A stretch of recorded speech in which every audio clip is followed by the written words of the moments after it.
Olá, meu amigo, tudo bem? Feliz sábado, feliz segunda, terça, bom dia, boa tarde, boa noite. Nada disso importa. O que importa é saber que você está aí e você nos acompanha. Hoje nós vamos conversar um pouquinho sobre o mistério do Evangelho.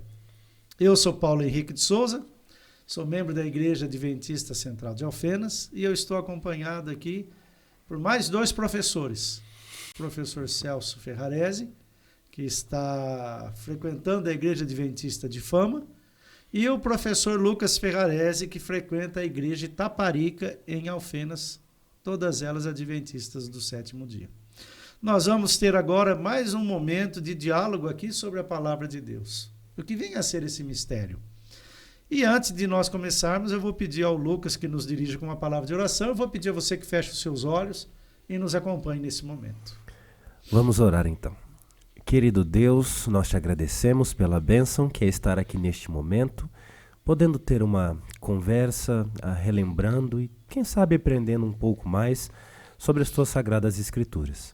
Amém. Para que possamos fazê-lo, nós te pedimos que o Senhor Espírito Santo esteja conosco neste momento. Amém. Venha tocar as nossas mentes, abra os nossos corações, que toda palavra aqui dita seja de inspiração tua. E retira, Senhor, todo o nosso orgulho, faz-nos humildes para entender a Tua vontade. É o que pedimos e agradecemos em nome do nosso Senhor Jesus. Amém. Amém. Amém. Mistério do Evangelho. Acho que temos uma passagem aqui, né? É Efésios 3, verso 10, e aí ele pula lá da frente.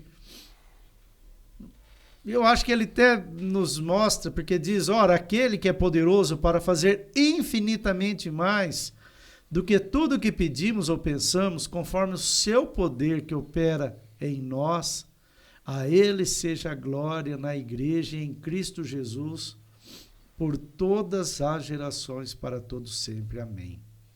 Ele já dá uma pista de que é feito algo que João já havia dito, né? Eu acho que se o mar virasse tinta e o céu virasse papel, acho que nós já não iria conseguir escrever, porque João falou que ele disse, eu creio que não haveriam livros no mundo, né? E depois até foi feito um hino com esse termo, né? Talvez é essa obra, como que isso acontece. Mas aí eu gostaria de ouvir de vocês. Como é que a gente começa a refletir sobre o mistério do Evangelho? Fiquem à vontade, da forma como vocês entenderem aí melhor para nós começarmos a entender esse termo. O que Paulo quer dizer com isso? Na verdade, mais o autor da lição, né? Porque foi ele que usou a terminologia, o mistério do Evangelho.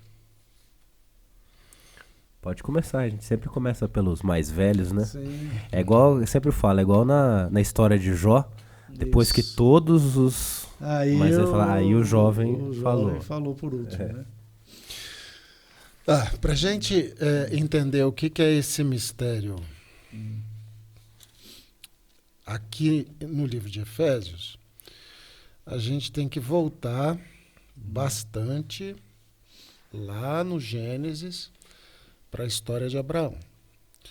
Porque é a partir de Abraão que vai se formar o chamado povo judeu, né? Ou de Judá. O problema está no fato de que algumas pessoas no tempo de Paulo achavam que os judeus eram o único povo destinado à salvação. Que os judeus tinham sido separados e que eles tinham a prerrogativa de se salvar, de ser o povo de Deus para a eternidade, e que as outras pessoas, chamadas os gentios, nós, por exemplo, não teriam esse privilégio. E isso era pregado sistematicamente. Por que a gente precisa voltar para Abraão? Porque quando Deus faz o pacto com Abraão, ele diz no Gênesis que por meio de Abraão todas as nações da terra seriam abençoadas. Então, Deus nunca teve intenção de que os judeus fossem os únicos salvos.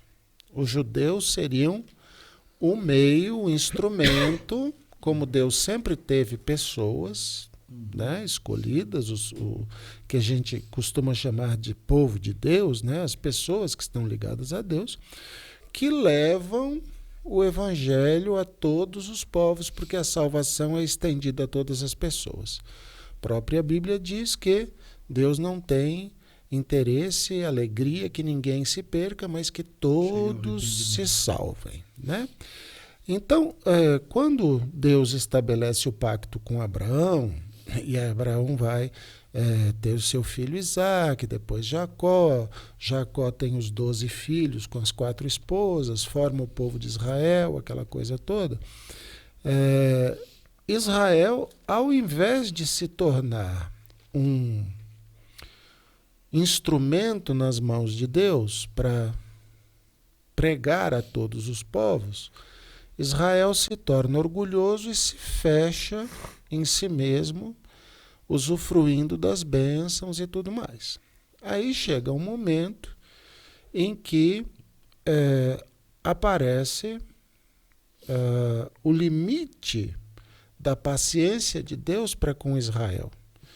E ele vem na profecia das 70 semanas, né? Então a gente vai para Daniel, aí tem lá as 2.300 tardes e manhãs, dentro da profecia das 2.300 tardes e manhãs que nós estudamos trimestre passado, aparece as 70 semanas, e essas 70 semanas, né, demonstram que o limite da paciência de Deus estava chegando. O que em si só é maravilhoso, né? Porque quando Deus diz assim, a minha paciência chegou ao limite, eu vou dar para vocês 490 anos para vocês se arrependerem. Então a gente vê o tamanho da paciência de Deus, né? Ele deu ainda 490 anos para que o povo se arrependesse. Bom, esse período de 490 anos, ele termina quando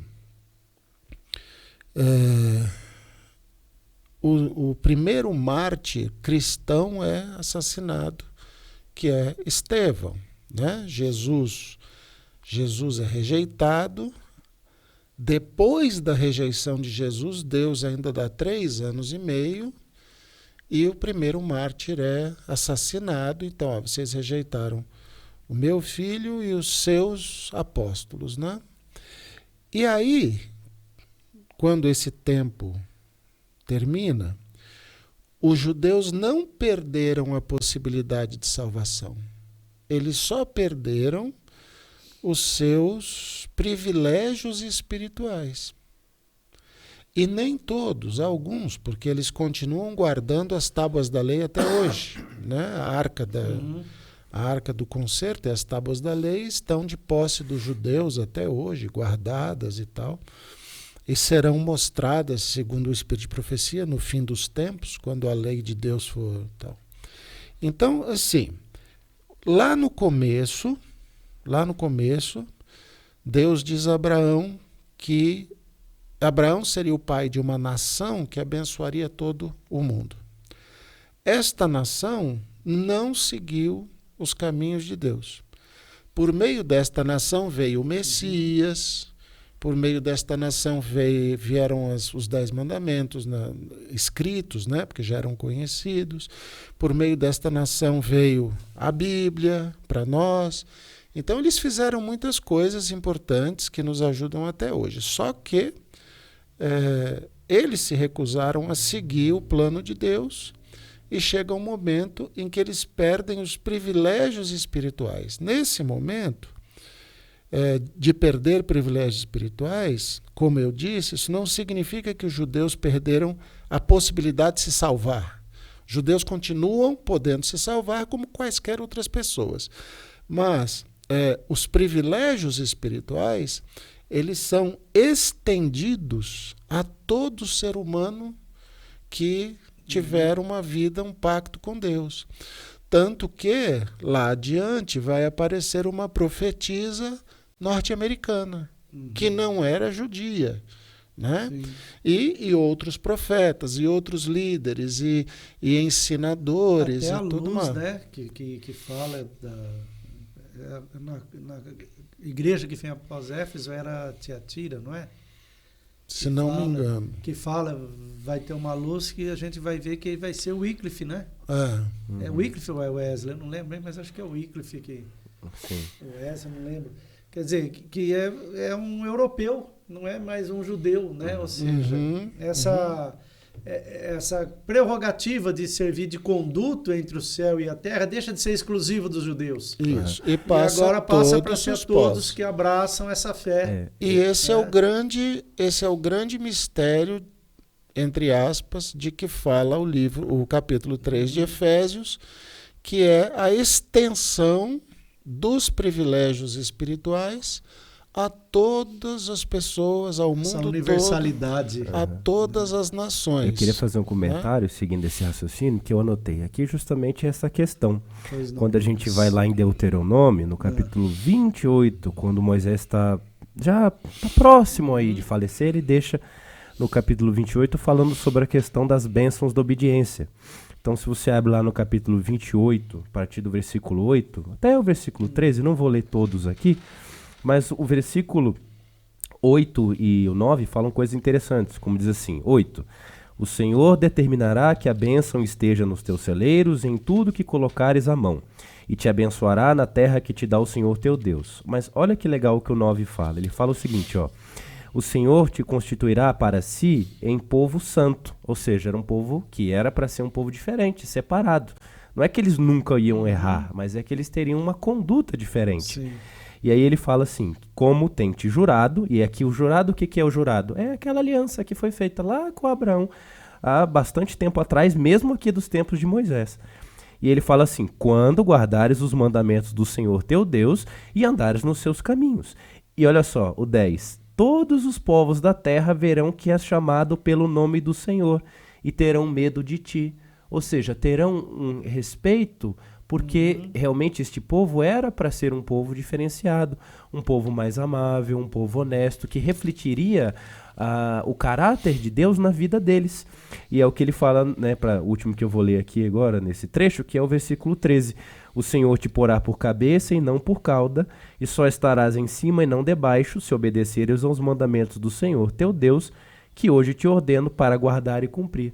Ou seja, se o povo tivesse obedecido, se os judeus tivessem obedecido, né, e aqui ainda nem tinha necessariamente judeus, ou seja, a gente está falando de um povo hebraico inteiro, né, porque depois eles vão refazer a divisão das terras, das tribos, já tinha as 12 tribos, mas aqui era um povo único. Então, esse povo, se tivesse cumprido corretamente, eles teriam os benefícios que biblicamente a gente fala de benefícios da primogenitura. Né, o primogênito, ele recebia do pai as maiores bênçãos. O filho mais novo, que seríamos nós nesse caso aqui, biblicamente falando, né, em termos, digamos assim, de unidade na fé, nós também temos o direito de ser salvos, nós fomos comprados pelo mesmo sangue e vamos para o mesmo céu. Só que eles tinham o direito, digamos assim, eles tinham o privilégio de serem as pessoas que estariam pregando e ajudando junto, né? Claro que o Espírito Santo que realiza a conversão, mas apresentando a maneira de vida que Deus gostaria que cumpríssemos. Acho que até um sistema religioso seria até diferente, né? É uma coisa assim que não dá para pensar, mas eu fico imaginando, né? Hoje, se eu tomo a decisão de ser um pastor, eu vou lá na universidade, estudo, faço teologia, posso ser chamado. E aí nós lidamos com vários pastores com origens distintas, diversas. Eu imagino que se eles não tivessem perdido esse privilégio, toda sinagoga, nós estamos chamando por esse termo até hoje, né? Toda sinagoga só teria como presbítero, como seu ancião, como seu pastor, alguém que fosse descendente de Abraão na carne. Pois é. Né? Seria uma coisa assim que eu acho que o Espírito até moldaria o nosso pensamento para admitir, não deixa que é deles o privilégio. Pois é, e aí o que acontece aqui? Por causa das suas ações, esse direito de primogenitura ele é perdido e aí ele é estendido a todos. Tem uma parábola que, me desculpe, eu não vou lembrar onde está aqui agora, mas a parábola do rei que convida Sim, das os bodas. nobres, e os nobres rejeitam o seu chamado, e ele vai e estende a todos os pobres, todos aqueles que não teriam, entre aspas, o direito, ele é estendido. Então acontece algo semelhante aqui. Algo que era para ser exclusivamente daquele povo, e é por isso que é chamado, como meu pai falou, de mistério, porque para aquele povo pra gente é muito comum, a gente não trata isso como mistério, porque a gente já nasceu, eu pelo menos já nasci ouvindo que a salvação é para todos, mas para eles ainda era algo novo. Como que um gentil, e aí lembrando que gentil é todo aquele que não é judeu, como que um gentil pode se salvar? E aí Paulo agora ele vai falar um monte de coisas que aconteceram que mostram isso. E ainda vai acrescentar, né? Efésios 3, verso 6, né? Qual é o mistério? A saber que os gentios são cordeiros, membros do mesmo corpo, e participantes da promessa em Cristo Jesus por meio do Evangelho. Mas isso que eu gosto. Olha que palavra bonita. Então, eles agora são é um corpo. co-herdeiros. Eles também são herdeiros. Vocês não são os únicos aqui. Existe essa união. Né? E é como eu tinha comentado, o que eu acho legal é isso. Né? Na primogenitura, no sistema de primogenitura, o primeiro filho ele tinha alguns privilégios que o filho mais novo não tinha. Mas tudo que foi construído para o pai era dedicado aos dois filhos. Então o mais novo também receberia bênçãos, também recebia posses e tudo. E os judeus estavam avisados sobre isso, né? Se você pega... Várias vezes, né? Se você pega Ezequiel, por exemplo, Deus diz assim, farei minha glória brilhar entre os pagãos, e eles saberão que eu sou Deus. Você pega Isaías e Jeremias... Isaías e Jeremias fazem advertências ao povo de Israel, dizendo, se vocês não se ajeitarem, meu povo será formado de todos os povos. Então essa expressão, um povo de todos os povos, um povo de todos os povos, ela vai se repetindo, e isso vai deixando claro para os judeus que eles estavam com um risco sério de perder os seus privilégios espirituais. Como perderam, né? Como aconteceu. Mas o que me parece mais interessante para nós hoje não é o fato de que os judeus tenham perdido seus privilégios espirituais, porque a gente, acho que nem é interesse da gente ficar falando dos problemas dos judeus, né? Isso é uma questão que cabe ao povo judeu analisar. Mas o fato de que esses privilégios espirituais foram estendidos a nós. Então, hoje, você tem todos os privilégios espirituais que um judeu tinha. Compreensão da palavra, né? Para a formação, o ensinamento, a revelação, se Deus achar que tem algo a revelar, uma pessoa não judia pode ser instrumento de revelação. Né? E aí, quando a gente vai pegar o próprio Paulo falando lá em Coríntios do corpo de Cristo, a gente vai ver que todos aqueles dons espirituais que eram dados para os judeus são dados hoje a todas as pessoas para a formação do corpo de Cristo, né? Uns profetas, uns pastores, uns para dons de cura, o outro oração, o outro fé, o outro... Né? Esses dons podem ser... A igreja passa a ser a embaixada do céu. Eles tinham os oráculos de Deus. Esses oráculos precisavam ficar preservados. Só que agora esses oráculos passam a ser preservados na igreja. Por isso que Paulo... Inclusive, ele vai usar uma terminologia, né? Quando ele vai escrever, em algumas cartas, ele vai começar aos santos, ou seja, aqueles que em Deus são separados. E agora começam a ter esse privilégio, essa honra. Uma honra que, inclusive, né? Se o povo de Israel também sofreu muito o ódio do diabo, vai acompanhar, inclusive, a vida desses cristãos que em Roma vão ser a atração dos jogos, sendo mortos, lançados às feras. O próprio Paulo escreve em prisão, muitas vezes, e preso por quê, né? Não só pelos gentios, mas pelos próprios judeus, que muitas vezes ficavam com inveja de ver que os gentios estavam recebendo o evangelho e eles mesmos causavam tumulto para prejudicar aquilo, né? E isso é interessante. Paulo, quando ele escreve a carta aos Efésios, como os Efésios eram, assim, os habitantes de Éfeso, que eram os Efésios, né? Claro, moravam lá, tinham seus trabalhos, tudo, mas você também tinha uma população de judeus que moravam na cidade de Éfeso. Então, quando ele escreve isso, é interessante a gente notar que Paulo, ele também coloca, eu não vou dizer que é uma espécie de justificativa, mas é uma espécie de prova. Então ele coloca, olha, e isso acontece em diversas cartas. Esses, e ele fala, quando ele fala dos gentios, né, de todos, ele está falando assim, olha, esses que muitas vezes são desprezados, que a gente acaba deixando de lado, eles estão recebendo o mesmo Espírito Santo, eles estão fazendo milagres, eles estão participando, eles estão ensinando, eles estão indo.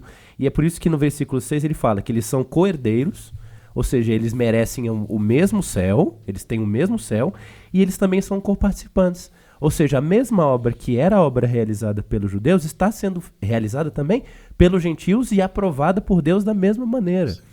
Então, isso que é legal, ele coloca essas partes para mostrar justamente que e aí ele vai falar, né, da mesma promessa de Jesus Cristo por meio do Evangelho. Ou seja, Jesus, quando morreu, ele não morreu só pelos judeus, ele morreu pelos gentios, e agora existe, ou deveria existir, é por isso que ele vem com esse capítulo 13, que é um capítulo que fala muito sobre essa questão da união. Sim. Que como a igreja, como um corpo, né, que a gente fala lá em Coríntios, devia ser uma só, tanto os judeus quanto qualquer outro habitante, seja ele romano, seja ele sírio ou assírio, seja caldeu, seja lá o que for, quem aceitar e se arrepender, quem receber as boas novas do Evangelho, não tem mais uma nacionalidade terrena, tem uma nacionalidade celestial. É tudo um mesmo povo e deveriam trabalhar juntos e agir juntos, né, observando que, embora haja diferenças às vezes físicas ou diferenças de opinião, diferenças de pensamentos, fazem parte de um mesmo povo e não trabalhar separadamente, não discriminar-se uns aos outros, segregar-se uns aos outros, mas unir-se como um mesmo corpo.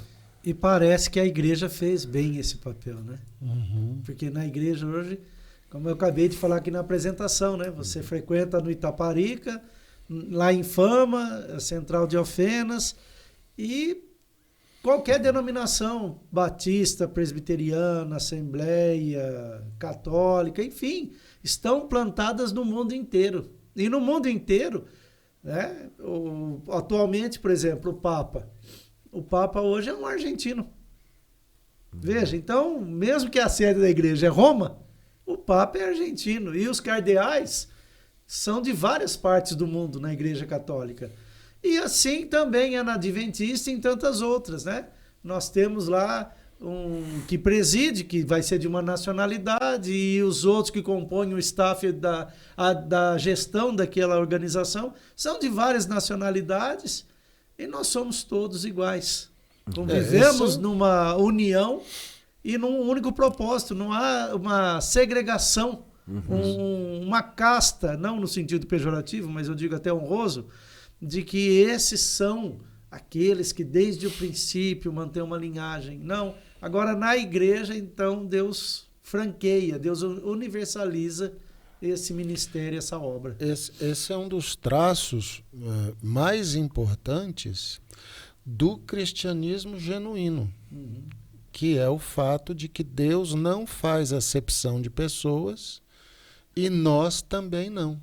Sim. Nós simplesmente consideramos que o sangue de Cristo foi derramado por todos. Por isso que é até meio difícil entender certas vertentes que se dizem cristãs e que, por exemplo, não gostam de negros, não gostam de mulheres, não gostam de... né? Ou ficam buscando aquela questão das tribos dispersas. Sabe por que você é cristão hoje? Você deve ser descendente das tribos que foram dispersas. Sabe, Paulo já falou, gente, para com esse negócio de genealogia, de fábulas. Não existe isso. A cristandade, ela exige que se estabeleça uma relação de igualdade entre os seres humanos. Porque o sangue de Cristo foi derramado por todos. Acho que não tem coisa mais clara na Bíblia, do ponto de vista da salvação, tirando a afirmação de que o cristão é salvo pela fé e não por obras, o fato de que não há acepção de pessoas para Deus. Quer dizer, o Filho de Deus é o que faz a vontade de Deus. Aquele que não faz a vontade de Deus, não interessa cor, ou riqueza, ou posição social, ele não é filho de Deus. O que faz a vontade de Deus também não interessa cor, posição social, nada, ele é filho de Deus. É um ponto aqui do verso 9 e 10, né? E olha, e manifestar qual seja a dispensação do mistério, desde os séculos oculto em Deus, que criou todas as coisas, para que, pela igreja, a multiforme sabedoria de Deus se torne conhecida agora dos principados e potestades nos lugares celestiais. Então isso é uma coisa que, inclusive, a comunidade celestial se admira. Sem dúvida, porque eles não conheceram o pecado. Né? Eles conhecem o pecado teoricamente, filosoficamente, mas eles nunca viveram em pecado. O próprio apóstolo Paulo diz, né, e João diz, que essa é a grande diferença de Jesus Cristo na Trindade. Jesus Cristo pode se condoer dos nossos pecados, se tornou humano e viveu. Então, esses seres, né, esses seres celestiais dos outros mundos, que a Bíblia diz que existem, outros mundos e tal, esses seres, eles assistem com uma certa expectativa como é que esse negócio vai funcionar, né? Como é que você pega uma pessoa decaída, sei lá, viciada, assassina, prostituída, com todo tipo de problema, e você levanta esta pessoa à imagem de Deus novamente, né, a ponto desta pessoa ser salva e glorificada no tempo do fim. Como é que esse processo acontece? Esse processo acontece por meio da Igreja de Deus, que leva o Evangelho, né, a todo mundo e tudo mais. E esses seres celestiais, eles olham isso e eles dizem assim, mas como é que Deus bolou esse plano, né? Como é que isso aconteceu? Como é que isso é possível? Né? Pela graça de Cristo, pela atuação do Espírito Santo, pela atuação dos anjos não caídos, todos esses poderes à disposição do homem para a salvação, como é que aquele pedacinho de coisa ruim que tinha lá agora é um pregador do Evangelho, uma pessoa boa, um exemplo na sociedade? Isso, para esses seres, é verdadeiramente maravilhoso. Sim, eles olham para a gente e ficam, como é possível, né? Você está falando de hino, né? Que você está anotado com o hino ali. Eu lembro... Eu acho essa história muito linda, porque isso que a gente está falando aqui tem relação com a graça, relação com a transformação. Eu não sei se você conhece a origem do hino Graça Excelsa, que em inglês é o Amazing Grace. Isso. É exatamente isso. O John Newton, que foi o homem que escreveu esse hino 300 e poucos anos, 350, quase 400 anos atrás, ele era um capitão de navio negreiro. E esse homem que... Cruel, né? Extremamente não tinha cruel. Amor à vida nenhum, sabe? Esse homem, como é que foi que ele escreveu esse hino tão lindo? Um dia ele conheceu as boas novas do Evangelho, ele se arrependeu de seus pecados e ele foi se tornar um reverendo depois. Ele foi se tornar uma pessoa que pregava o Evangelho. E ele escreve esse hino justamente por causa disso. E eu gosto a tradução ficou excelente, mas no original, em inglês, a palavra que ele usa, logo nas primeiras estrofes, para se referir a ele, que você vai pegar em português, ele vai falar, né, que eu estava perdido, fui encontrado, mas ele usa, quando ele está falando da graça excelsa, ele não usa a palavra pecador, ele usa a palavra desgraçado. Desgraçado é aquele que não tem graça, aquele que não tem salvação, aquele que não tem possibilidade. Eu acho que no Inário Novo da Igreja Adventista ele está como Preciosa Graça, né? O Preciosa Graça. Esse aí. E aí Gustavo, acha ele aí pra gente, fazendo um favor, daqui a pouco põe ele um pouquinho. E aí o que acontece é justamente isso, como você tem esta transformação acontecendo, 116, que vem justamente o que acontece exatamente por esta 115, por esta graça, por essa mudança que é estendida a todas. E o que é lindo, que eu acho que é justamente nesse versículo 10 que você acabou de ler, que é, ele está falando aqui, né, para que pela igreja a multiforme sabedoria de Deus se torne conhecida. É exatamente isso. Como que Deus pode ter, né, como é que um anjo olha e fala assim, pô, esse cara aqui é um ser humano horrível. O cara maltratava os outros, chicoteava, deixava passar fome, morria, tacava no mar como se fosse, sabe, nada. E esse cara tá aqui agora pregando a palavra, salvando outras pessoas. Como que essa transformação acontece? Só pela sabedoria de Deus, que é o que Paulo fala lá, que a gente leu já, tem em Romanos 6, tem em Coríntios 12, aqueles dons que Deus usa e ele dá pelo seu Espírito Santo aos homens, como é necessário, da maneira que ele acha que é necessário, para que essas transformações aconteçam. E aí você não tem mais essa separação. Você tem apenas um povo que trabalha como um corpo, unidos para salvação de pessoas, para salvação de almas. Bom, eu acho esse verso 10 para mim excelente por causa disso, que mostra que não existe, embora ao olho humano existam diferenças, verdadeiramente não existe. Quem decide as coisas é Deus, sim. É Ele que fala. Gustavo, você conseguiu achar? Projeta aí um pouquinho do hino. A primeira é a... Aí eu sei que a gente vai ficar sem microfone, né? Mas projeta aí.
Interessante que no hino Newton fala que estava cego, né?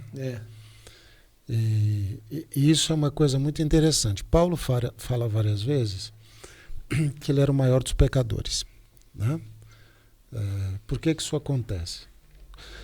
A gente sabe, Atos fala que as pessoas pegavam os lenços sujos de Paulo e expulsavam demônios e curavam doenças, né? E Paulo ainda dizia que era o maior dos pecadores. Eu entendo isso bastante na prática. A prática de fazer fotografia de natureza me obriga a ir muitas vezes à noite para o mato. E quando a gente vai à noite, você anda pelo meio do mato, você passa no meio de brejos, você não está vendo nada. Você volta para o carro, entra no carro e tal. Quando você chega em casa e acende a luz, você vai ver como você está Você diz, como é que eu entrei no carro desse jeito, né? Porque você está de lama e de sujeira de alto a baixo. Então, essa é uma questão interessante da vida espiritual. Cristo a luz, o mal as trevas. Quanto mais para o lado das trevas você está, da escuridão, menos você enxerga. Você não enxerga a sua própria condição, né?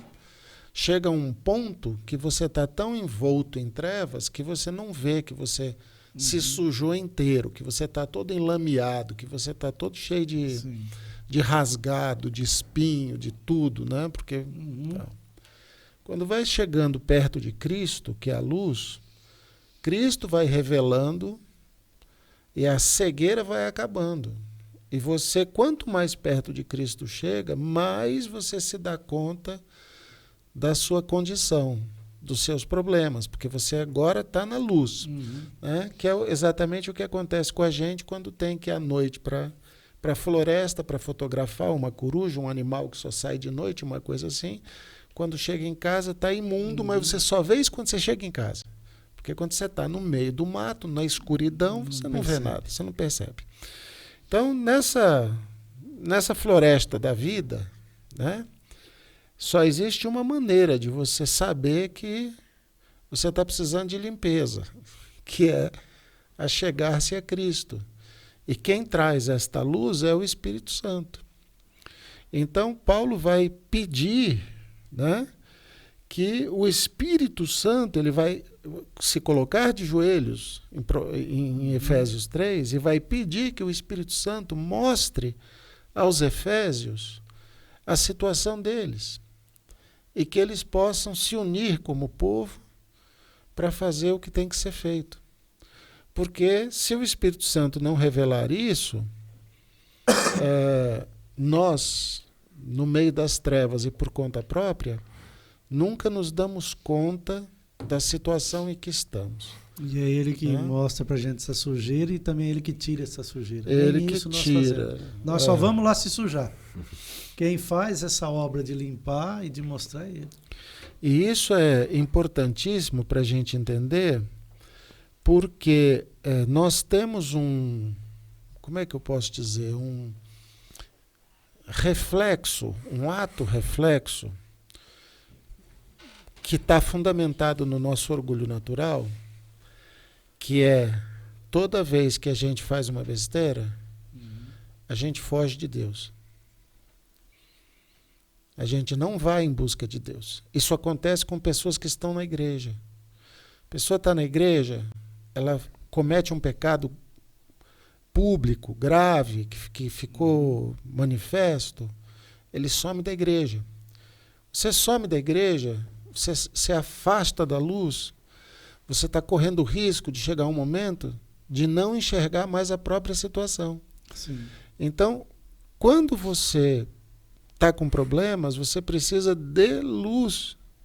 Você tem que vir para a igreja, vir na direção da luz, procurar Deus, procurar as pessoas que podem te ajudar, né? Buscar os que podem orar por você, te dar bons conselhos, buscar a palavra de Deus. Então, a pior atitude que você pode tomar, se você cometeu erros, é fugir de Deus. Que, aliás, é uma coisa que aconteceu no primeiro pecado. Já, né? Com Adão e Eva. Fizemos uma besteira enorme. Vamos se esconder. Fugir de Deus. Vamos para as trevas. Você vai para as trevas, você não vai enxergar os seus problemas. Né? Não fuja da igreja, não saia da igreja, não deixe de se congregar, não fuja da presença dos irmãos, não fuja da palavra de Deus, porque você vai chegar ao ponto, como o Newton falou, de estar cego. Você faz as coisas erradas, se suja cada vez mais e não se dá conta dessa condição. Eu acho que, para terminar, então, o fim do capítulo ele é bem emblemático, né? Os versos 20 e 21. Ora, aquele que é poderoso para fazer infinitamente mais do que tudo quanto pedimos ou pensamos, conforme o seu poder que opera em nós, a ele seja a glória na igreja e em Cristo Jesus por todas as gerações, para todos sempre. Amém. Ou seja, Se nos afastarmos, ele é o único que pode fazer, né? Eu acho assim, vocês me perdoem, eu vou parafrasear para terminar, aí o Celso ora, se o Lucas também tiver mais algum comentário. A questão da igreja do povo de Israel, se você parar para pensar, se você for quarentão, pelo menos, você vai entender o que eu vou te dizer. A igreja está, para o povo de Israel, como a seleção brasileira até a década de 80 estava para as seleções da Ásia e da Europa. O que eu quero dizer com isso? Se você pegar vídeos que registraram esses eventos, você vai ver que o Brasil sobrava em campo. E qual era a grande questão brasileira? Você tinha jogadores loiros como o Falcão e o Oscar, e você tinha jogadores negros como o Pelé, como o Ronaldo, você tinha índios como o Garrincha, e essa soma da riqueza de toda a particularidade humana conferia ao Brasil uma condição que sobrepujava aquelas seleções que só tinha japonês, só tinha coreano, só tinha russo, só tinha alemão, só tinha italiano. Repare que depois dos anos 2000, acaba essa diferença do Brasil para as outras seleções. Mas repare que elas começam a fazer o quê?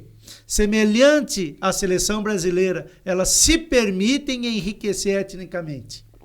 E aí, você pega, às vezes, algumas seleções europeias, que a maioria dos seus jogadores são árabes e negros. Zidane, um dos maiores nomes da França, é árabe. O que não pôde participar da Copa agora, inclusive ganhou o prêmio, que joga lá no Real Madrid, é árabe. Né? Os outros jogadores, Dembélé, Mbappé, são negros, são africanos. E aí você percebe isso. Na igreja, Cristo amplia então essa obra. Ele busca todos os descendentes de Adão para que em suas particularidades ofereçam a melhor contribuição para a expansão do Evangelho. E isso dons, é maravilhoso. Todos os dons, todas as culturas, Sim. todos os brilhantismos que existem em cada povo, porque cada povo, em função da sua história, tem as suas especialidades, as suas formas, e aí nós conseguimos, com um povo desse, ter muito mais força. Muito né? mais. Eu fico só imaginando o dia. Gostaria de estar lá para ver.